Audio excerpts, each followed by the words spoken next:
हमारे साथ जेडीयू के एमएलसी और वरिष्ठ नेता पार्टी के खालिद अनवर हैं। सर, कर्पूरी ठाकुर की 100वीं जयंती थी, बड़ा कार्यक्रम जदयू की तरफ से आयोजन किया गया था। तो नीतीश ने भाषण के दौरान परिवारवाद पर एक हमला बोला। उन्होंने कहा कि कई सारे दल जो हैं परिवारवाद को बढ़ावा देते हैं, कई सारे दलों में एक ही परिवार की चलती है। हमने तो अपने बेटे को राजनीति में ना हम लेकर आए ना उसको आगे बढ़ाए। तो कहा यह जा रहा है कि एक तरह से अटैक लालू जी पर था। इसी बीच लालू जी की जो बेटी है रोहिणी आचार्य, उनका एक ट्वीट आया है, बड़ा बवाल हो रहा है।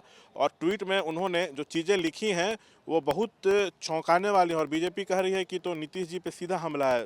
रोहिणी आचार्य ने ट्वीट किया है, समाजवादी पुरोधा होने का करता वही दावा है, हवाओं की तरह बदलती जिनकी विचारधारा है। बीजेपी कह रही है कि अब ये दिन आ गया है कि लालू जी अपनी बेटियों से नीतीश को अपमानित कर रहे हैं।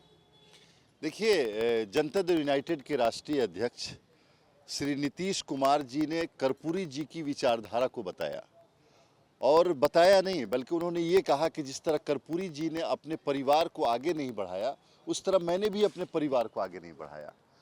तो कर्पूरी जी की शताब्दी जयंती समारोह थी, और उस समारोह में अगर कर्पूरी जी के विचारधारा पे बात होगी और नीतीश कुमार जिसको जी रहे हैं, ऐसा नहीं कि कह रहे हैं भाजपा की तरह से बातें बना रहे हैं या और पॉलिटिकल पार्टियों की तरह बातें बना रहे हैं, वो जीते हैं कर्पूरी जी को, और कर्पूरी जी की विचारधारा को अपने जीवन में, अपने परिवार में, अपने बिहार में, अपने समाज में उसको लागू करते, उसको उन्होंने बताया। और इसको मेरे ख्याल से किसी के परिवारवाद पे हमला नहीं समझा जाना चाहिए। उन्होंने ये नहीं कहा कि फला परिवारवाद कर रहा है फला, उन्होंने कहा कि मैं परिवारवाद नहीं करता हूँ, और उन्होंने बताया। जहाँ तक आप बात कह रहे हैं कि किसी के बारे में कि उसने ये लिख दिया वो लिख दिया, देखिए एक बात समझ लीजिए, भारतीय जनता पार्टी बहुत ही श्रूड पॉलिटिकल पार्टी है। ऐसी पॉलिटिकल पार्टी जो क्या कहते हैं कि चूरन को जो है ना दवा बना के बेच लेती है। तो ये लोगों के आंखों में धूल झोंकना, मदारी की तरह लोगों को जमा करना, और नीतीश कुमार जी पे हमला कराना, और नीतीश कुमार जी पे फला ने ये बोल दिया, चिला ने ये बोल दिया। नीतीश कुमार जी बिहार के विकास के लिए एक महागठबंधन बनाए हैं, और बिहार के 13 करोड़ का विकास कैसे हो इसकी फिक्र करते हैं। वो अगर किसी के बच्चे, किसी की बच्ची और फला ने क्या बोल दिया, चिला ने क्या बोल दिया, इस चक्कर में अगर हमारी पार्टी रहेगी तो बिहार के 13 करोड़ लोग मुस्कुराते नहीं रहेंगे, उत्तर प्रदेश की तरह लोग पुलिस स्टेट बना देंगे। तो आपको लगता है कि रोहिणी आचार्य ने ट्वीट कर नीतीश पर पलटवार नहीं किया है? नहीं, मैं रोहिणी आचार्य ने क्यों ट्वीट किया और उसको क्या समझ में आया, मुझे लगता है कि हम लोगों को इसका नोटिस नहीं लेना चाहिए। रोहिणी आचार्य ने जो ट्वीट किया उसको गंभीरता से लेने की जरूरत नहीं है जदयू को। नहीं, अगर बच्चे, छोटे छोटे बच्चों की बातों को अगर आप गंभीरता से लेंगे तो क्या सरकार चला पाएंगे? बच्चे हैं, बोलते हैं, बोलने दीजिए।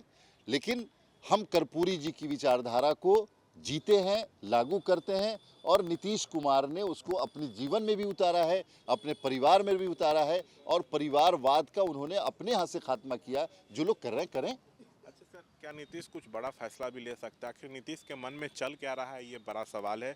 आज कैबिनेट की बैठक थी, सिर्फ 20 से 25 मिनट बैठक हुई और किसी भी एजेंडे पे मुहर नहीं लगी, ना प्रेस ब्रीफिंग हुआ कि क्या फैसला लिया गया है। तो क्या नीतीश कुछ बड़ा फैसला ले सकते हैं? क्योंकि तना तनी देखने को कहीं ना कहीं महागठबंधन में मिल रहा है, भले आप नकार रहे हैं उसको।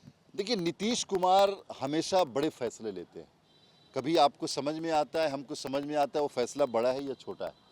और जब भी फैसला लेते हैं, बड़े फैसले लेते हैं, तो इसमें क्या बड़ा फैसला क्या लेने, अब मुझे नहीं समझ में आता कि आप बड़ा फैसला किसको कह रहे हैं।